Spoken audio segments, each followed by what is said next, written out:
Welcome to day 6 in What We May Be, a philosophy in the art of living. Look at this beautiful collection of rocks. Notice how they're all very different. They're all unique.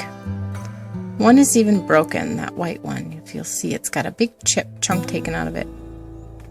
One has actually been reformed into a bunny rabbit. Not sure if you can see the eyes, but I'm pretty sure you can see the ears. And there's one really huge one on the left. The one furthest to the right has all sorts of little white knobbly things on it. Anyway, this collection of rocks is very much like the collection of subpersonalities that exist within you. And today you're going to do a guided visualization to learn to recognize a subpersonality and notice that they are all different. And the idea of this philosophy in the art of living is that as you recognize and learn to appreciate the differences, you get better at making decisions and listening to each of them from that center place. So you're that dark circle in the center. We want to help you identify with that down the road. But first, today, you'll do a guided visualization to help you identify subpersonality. And then we'll do some more work with that subpersonality. But what is a subpersonality? Well, it's just a little part of ourselves, a little part of our personality. And it could be a habit or a pattern of behavior that we've followed maybe since childhood. Some examples of subpersonalities might be like your inner child, or the very responsible one, or maybe you have a worker subpersonality, or a subpersonality can even be a latent gift, something that you're good at and you don't know about yet because you just haven't discovered that part of yourself. By recognizing, naming, and working with subpersonalities, a conformist maybe could be turned into someone who's more adaptable. A rebel tendency can become innovation.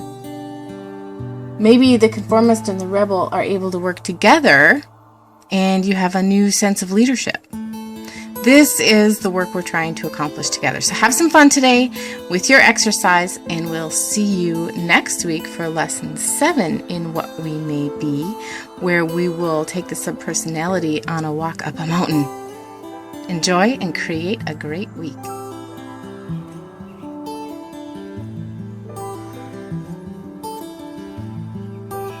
Our job begins by recognizing our major subpersonalities. Getting acquainted with them will take us a long way toward being able to control and ultimately harmonize their energies. The following exercise will introduce you to this concept in a more direct manner. Number 1. Consider one of your prominent traits, attitudes, or motives. With your eyes closed, become aware of this part of you. Then let an image emerge, representing it. It may be a woman, a man, an animal, an elf, an object, yourself in disguise, a monster, or anything else in the universe. Do not consciously try to find an image.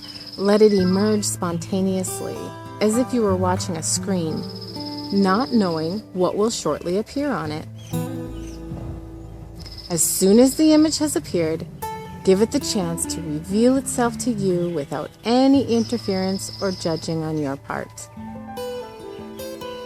Let it change if it tends to do so spontaneously, and let it show you some of its other aspects if it wants to. Get in touch with the general feeling that emanates from it.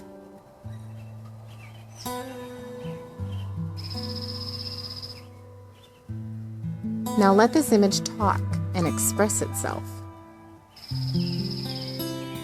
Give it space.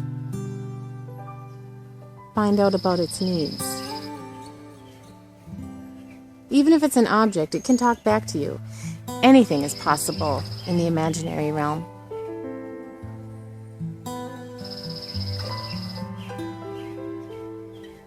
You have in front of you a subpersonality. an entity with a life and intelligence of its own. Now open your eyes and record in a notebook everything that happened so far. Give the subpersonality a name, any name that will help you identify with it. The complainer, artist, skeptic. Write a little bit about its traits, habits, and peculiarities.